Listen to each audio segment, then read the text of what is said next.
امریکی فوج کی میزبانی نہ کریں۔ ایرانی وزیر خارجہ عباس عراقچی نے خلیج فارس کے ممالک میں ہوٹلز کو خبردار کر دیا ہے۔ ایران کے وزیر خارجہ عباس عراقچی کہتے ہیں کہ خلیجی ہوٹلز امریکی فوجی اہلکاروں کی میزبانی سے گریز کریں ورنہ ان کے مہمانوں کی جان کو خطرہ ہوگا۔ عباس عراقچی نے ایکس پر انگریزی زبان میں پیغام جاری کر دیا ہے۔ عباس عراقچی نے اپنے پیغام میں کہا کہ امریکی ہوٹل فوجی اہلکاروں کو رہائش نہیں دیتے، خلیجی ممالک کے ہوٹلوں کو بھی اسی طریقہ کار پر عمل کرنا چاہیے۔ ایرانی حکام نے کہا کہ خطے میں امریکی اڈوں اور سفارت خانوں کو نشانہ بنانے کے بعد امریکی فوج کے اہلکاروں کو ہوٹلوں میں رکھا گیا ہے۔ نیو یارک ٹائمز اخبار نے اپنی رپورٹ میں کہا کہ گزشتہ 25 دن میں ایرانی حملوں میں متعدد امریکی اڈوں کو نشانہ بنایا گیا۔ نیو یارک ٹائمز کی رپورٹ کے مطابق ایرانی حملوں سے امریکی فوج ورک فرام ہوٹل پر مجبور ہو گئی ہے۔ نیو یارک ٹائمز نے اپنی رپورٹ میں کہا ہے کہ امریکی فوجی اڈے تباہی کے باعث اب ناقابل رہائش ہیں۔ نیو یارک ٹائمز کا کہنا ہے کہ امریکی افواج اور ملازمین ان اڈوں کے باہر دور سے کام کر رہے ہیں۔ متحدہ عرب امارات اور بحرین سمیت خلیجی ممالک میں متعدد ٹاورز اور ہوٹلوں کو ایران سے منسوب ڈرون حملوں کا نشانہ بنایا گیا ہے۔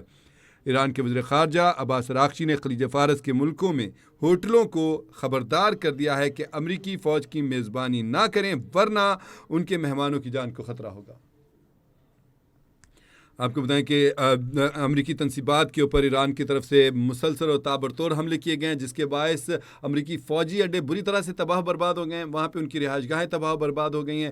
وہاں پہ ایسے حملے کیے ہیں کہ خوف زدہ ہو گئے ہیں امریکی فوجی، اور وہ اپنے ٹھکانے چھوڑ کر ہوٹلوں میں منتقل ہو گئے تھے۔ اور نیو یارک ٹائمز اخبار نے بھی اس حوالے سے رپورٹ کیا کہ امریکی فوجی جو ہیں وہ اب اپنے فوجی اڈوں پر جانے کے بجائے ہوٹلوں میں بیٹھ کے وہاں دور سے جو ہیں وہ کام کرنے کے لیے وہ زیادہ اس کو ترجیح دے رہے ہیں۔ اسی لیے پچھلے دنوں ہم نے دیکھا کہ بہت سارے ہوٹلز کے اوپر بھی جو ہے وہ صورتحال خراب رہی، اور اب واضح طور پہ ایران کے وزیر خارجہ نے ایک وارننگ جاری کر دی ہے۔ اپنا ایکس پر انہوں نے جو بیان جاری کیا، انہوں نے باقاعدہ انگلش میں یہ بیان جو ہے اپنا ٹویٹ کیا تاکہ سب کو سمجھ آ سکے، سب اس کو دیکھ سکیں۔ فارسی میں نہیں کہا، انہوں نے براہ راست انگلش زبان میں اس کو ٹویٹ کیا ہے تاکہ جو ہوٹلز ہیں خلیجی ممالک کے خلیجی ہوٹلز ہیں ان کو واضح طور پہ پالیسی سمجھ آ سکے کہ انہوں نے کھلے لفظوں میں اور ڈھکے چھپے لفظوں میں کہہ دیا، کھلے لفظوں میں کہہ دیا کہ امریکی فوج کی میزبانی نہ کریں، اور ڈھکے چھپے لفظوں میں جو کہا ہے کہ مہمانوں کی جان کو خطرہ ہوگا، تو بات واضح ہے کہ حملے کیے جا سکتے ہیں، ان کو نشانہ بنایا جا سکتا ہے، کیونکہ ایران تو پہلے ہی